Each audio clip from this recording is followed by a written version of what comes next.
صلى الله تعالى عليه وسلم. أما بعد فأعوذ بالله من الشيطان الرجيم. بسم الله الرحمن الرحيم.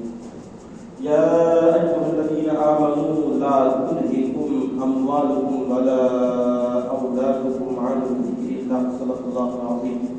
إن الله وملائكته يصلون على النبي يا أيها الذين آمنوا صلوا عليه وسلموا تسليما.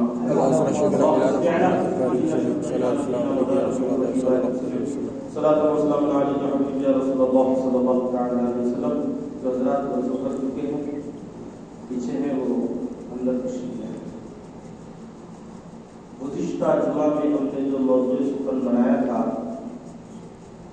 اسی پر گفتگو ابھی ہماری چل رہی ہے. اولاد کی تربیت میں والدین کا کردار کیا ہونا چاہیے, کیسی تربیت اپنے اولاد کی کرنا چاہیے, اس سے متعلق ہم نے کچھ باتیں اس سے پہلے جمعہ میں بیان کی تھی. اعلیٰ حضرت امام اہل سنت فاضل بریلوی رضی اللہ تعالیٰ عنہ نے فرمایا, لحد میں عشق رخ شاہ کا داغ لے کے چلے, لحد میں عشق رخ شاہ کا داغ لے کے چلے, اندھیری رات سنی تھی چراغ لے کے چلے. یا رسول اللہ تیرے غلاموں کا نقش قدم ہے راہ نجات, یا رسول اللہ تیرے غلاموں کا نقش قدم ہے راہ نجات, وہ کیا بہت سکے جو یہ سراغ لے کے چلے, وہ کیا بہت سکے جو یہ سراغ لے کے چلے. اللہ رب العزت نے قرآن کریم میں فرمایا, یا الذین آمنوا, اے ایمان والو, لا تلہکم اموالکم ولا اولادکم عن ذکر اللہ. لا تلہکم اموالکم ولا اولادکم, تمہارا مال تمہاری اولاد تمہیں ہلاک نہ کر دے اللہ کے ذکر سے. لا تلہکم اموالکم ولا اولادکم عن ذکر اللہ, یعنی انسان مال اور اولاد کی خاطر اللہ کے ذکر سے غافل ہوتا ہے, دوڑتا رہتا ہے کہ اولاد کی تربیت کیسے کرے, ان کی پرورش کیسے کرے, ان کو کیسے پالے, کیسے کھلائے. کھلانے پلانے کے لیے مال کی ضرورت, اب مال کے حصول کے لیے اس کی بھاگ دوڑ, کہاں سے آ جائے, کہاں سے زیادہ مل جائے, تاکہ وہ اپنے بچوں کی صحیح تربیت اور تعلیم کا انتظام کریں. کیونکہ تمام چیزوں کے لیے مال کی ضرورت ہے. کھلانا ہے اچھے سے اچھا تو مال کی ضرورت, پلانا ہے تو مال کی ضرورت, تعلیم ان کو دلانی ہے تو مال کی ضرورت. اللہ نے فرمایا, ایمان والو تمہارا مال تمہاری اولاد تمہیں ہلاک نہ کر دے کہ تم اللہ کے ذکر سے غافل ہو جاؤ, اور اللہ کے ذکر سے غافل ہو جاؤ گے تو ذکر اللہ سے غافل ہونا یہ ہلاکت کا سبب ہے. اور غافل ہوتا کیوں ہے انسان؟ جب آدمی اپنی اولاد کے لیے کمانے اور ان کے لیے فکر مند ہوتا ہے, دوڑ بھاگ کرتا ہے, تو نمازیں اس کی چھوٹتی ہیں, اللہ کے احکام پر عمل اس کا ترک ہوتا ہے. اللہ رب العزت نے فرمایا کہ تم اللہ کا ذکر کرو. قرآن کریم میں دوسری جگہ اللہ نے فرمایا, انما اموالکم واولادکم فتنہ, لوگوں تمہارا مال تمہاری اولاد تمہارے لیے آزمائش ہے کہ تم اسی اولاد کی خاطر اپنے رب سے, اپنے رب کے ذکر سے, قرآن کی تلاوت سے تم دور ہوتے ہو.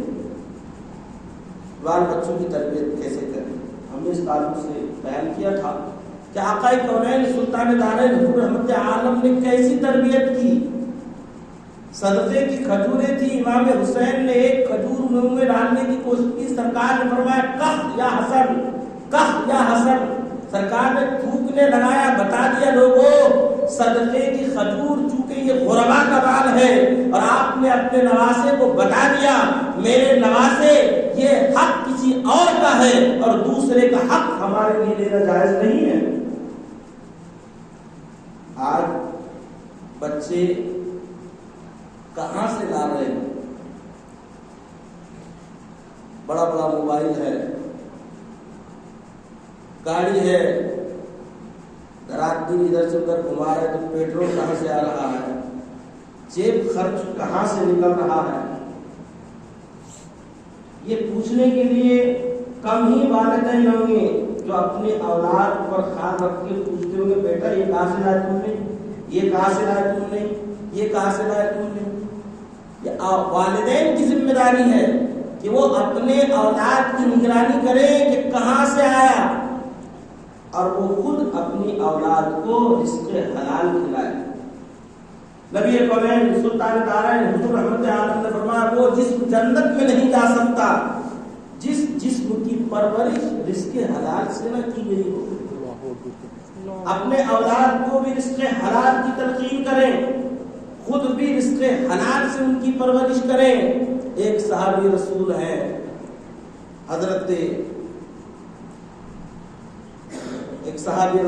حضرت غالباً ابو طلحہ، غالباً یہ روزانہ فجر کی نماز آقا کونین سلطان دارین حضور رحمت عالم کی بارگاہ میں پڑھتے، اور فجر کی نماز پڑھنے کے فوراً بعد دعا مانگنے سے پہلے ہی نکل جاتے۔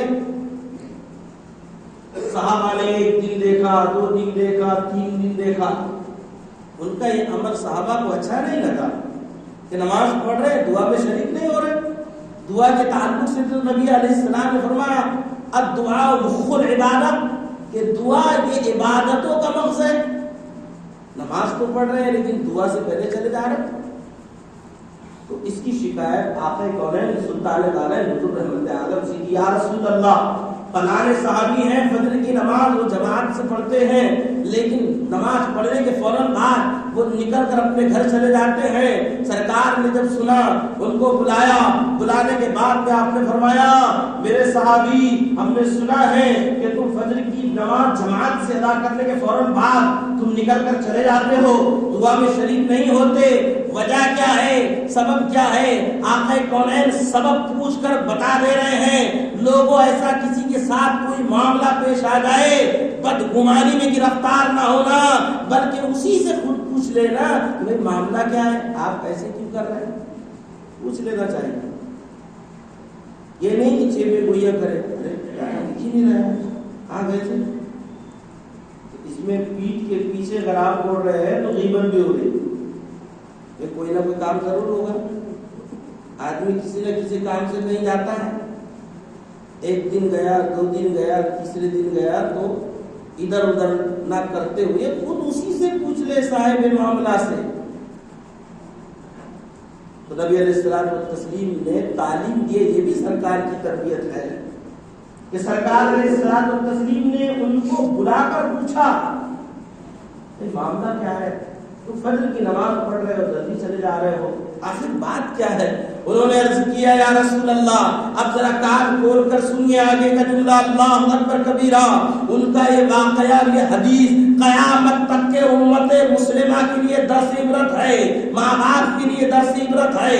انہوں نے عرض کیا یا رسول اللہ معاملہ یہ ہے کہ میرا گھر جہاں پر ہے میرے پڑوس میں ایک یہودی کا گھر ہے، اس یہودی کے گھر میں ایک کھجور کا درخت ہے، یا رسول اللہ پت جھڑ کا موسم ہے، روزانہ سویرے سویرے کھجوریں ہواؤں کی وجہ سے گر جاتی ہے، کچھ کھجوریں میرے گھر کے آنگن میں بھی آ جاتی ہے، بچے صبح صبح بیدار ہو جاتے ہیں، میں یہ سوچ کر جلدی چلا جاتا ہوں کہ میرے بچوں کے بیدار ہونے سے پہلے ہی میں گھر چلا جاؤں، گھر کے اندر کی کھجوریں اٹھاؤں اور اٹھانے کے بعد جس کی کھجوریں ہیں اس کے حوالے کر دوں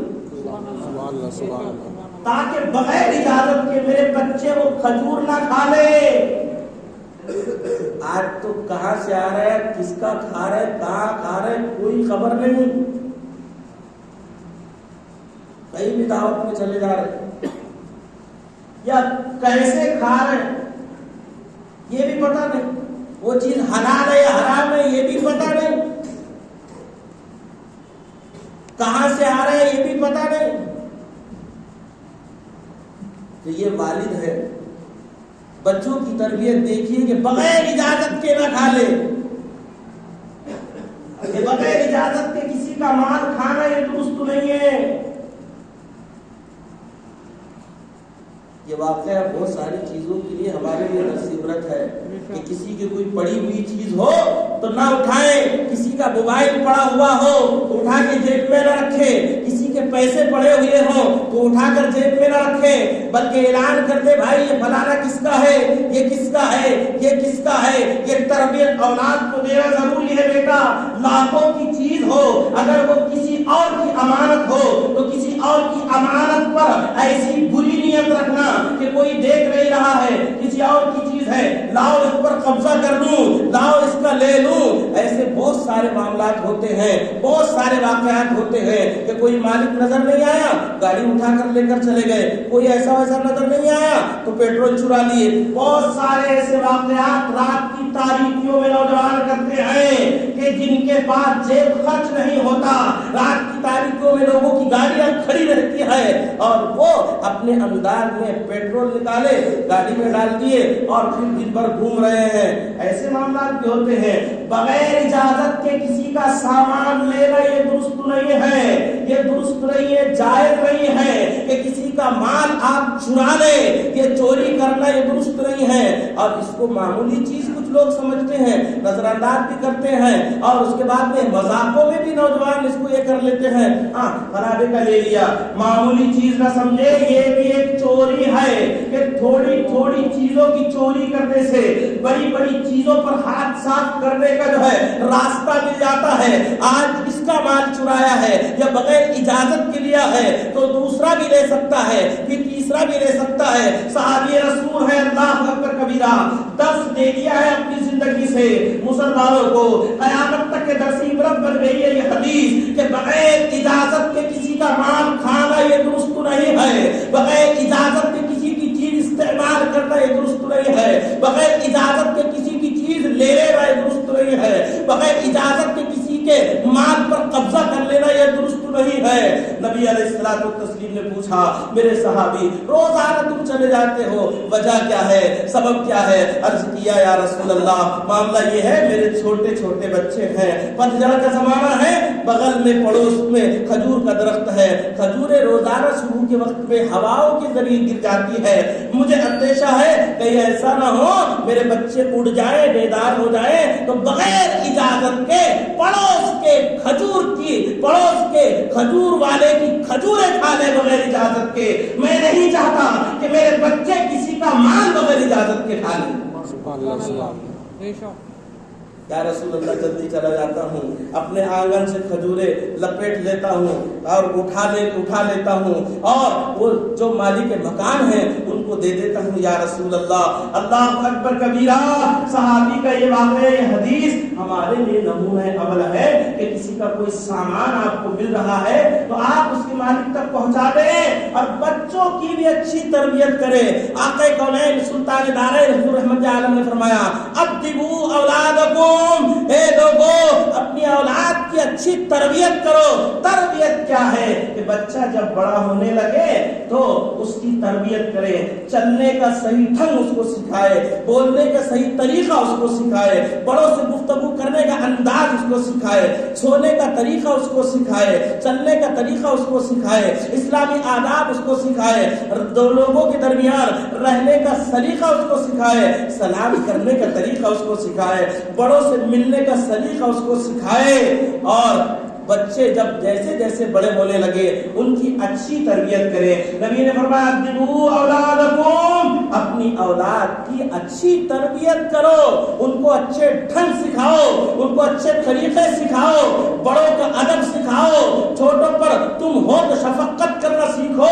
نبی علیہ الصلوۃ والتسلیم نے فرمایا کہ تم بڑوں کا ادب کرنا سکھاؤ ان کو.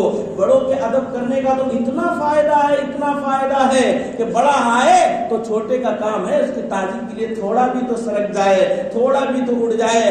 آج تو بڑے کا معاملہ ہے، تربیت نہ ہونے کی وجہ سے یہی ہے، باپ کھڑا رہتا ہے، بیٹا بیٹھا ہوا رہتا ہے، وقت کا امام جس کے پیچھے 5 وقت نماز پڑھتے ہیں، کبھی ایسا ہوتا ہے کہ وہ کھڑا ہے، اس کے سامنے جو ہے بیٹھے ہوئے ہیں، یہی نہیں استاد اگر آ جائے تو معاملہ یہ ہوتا ہے بیٹھے بیٹھے ویسی ہی بات کرتے ہیں، تھوڑا بھی ادب کی خاطر تھوڑا سمٹتے نہیں ہیں، نہیں کھڑے ہونا تو آدمی تھوڑا سا سکڑ جاتا ہے، تھوڑا سا جو ہے جھجک جاتا ہے، تھوڑی سی شرم اس میں آتی ہے، تھوڑا سا مطلب یہ کہ کھڑا ہو جاتا ہے۔ تو نبی علیہ الصلوۃ والتسلیم کی تربیت تو دیکھیے، سرکار نے فرمایا ادبوا اولادکم، اپنی اولاد کو تربیت، اپنی اولاد کی تربیت کرو، اچھے طریقے ان کو سکھاؤ، اٹھنے کا طریقہ سکھاؤ، بیٹھنے کا طریقہ سکھاؤ، بڑوں سے ملنے کا طریقہ سکھاؤ۔ یہ پہلے لوگوں کے اندر معاملات تھے، اتنی حیاتی اتنی حیاتی اتنی حیاتی، اللہ اکبر کبیرہ، گلی اور کوچے سے جب کسی داڑھی والے کا گزر ہو جاتا تھا، خواتین اپنے سر پر دوپٹہ لیا کرتی تھی، اذان ہوا کرتی تھی، خواتین اپنے سر پر دوپٹہ لے لیا کرتی تھی، اور کوئی بڑا گزرتا تھا اور اگر کوئی چھوٹا ہے اس کے سامنے پان نہیں کھاتا تھا، بڑے کے سامنے پان کھانا بھی وید بھی سمجھتا تھا، بیڑی پینا بھی وید بھی سمجھتا تھا، بڑا بھائی اور چھوٹا بھائی ہے اور کوئی طلب ہے تو اٹھ کر دوسری جگہ چلا جاتا تھا، اور وہاں جانے کے بعد اپنی طلب پوری کرنے کے بعد پھر آتا تھا۔ یہ سب پہلے ادب کے طریقے تھے، لیکن اب یہ ادب کے طریقے دن بدن جو ہے ختم ہوتے جا رہے ہیں، بے ادبیاں بڑھتی جا رہی ہے، بلکہ آج کل تو معاملہ یہ ہو گیا ہے، باپ بیٹے سے کہتا بیٹا میں تمہارا باپ ضرور ہوں لیکن تمہارا فرینڈ بھی ہوں، تمہارا دوست بھی ہوں، اب چچا بھی دوست بن گئے ہیں، بڑا بھائی بھی دوست بن گیا ہے۔ دوست بننے کا مطلب یہ ہے کہ جس طرح آپ آدمی اپنے معاملات اپنے دوست سے شیئر کرتا ہے، اسی طریقے سے مطلب یہ ہے کہ وہ شیئر کرے۔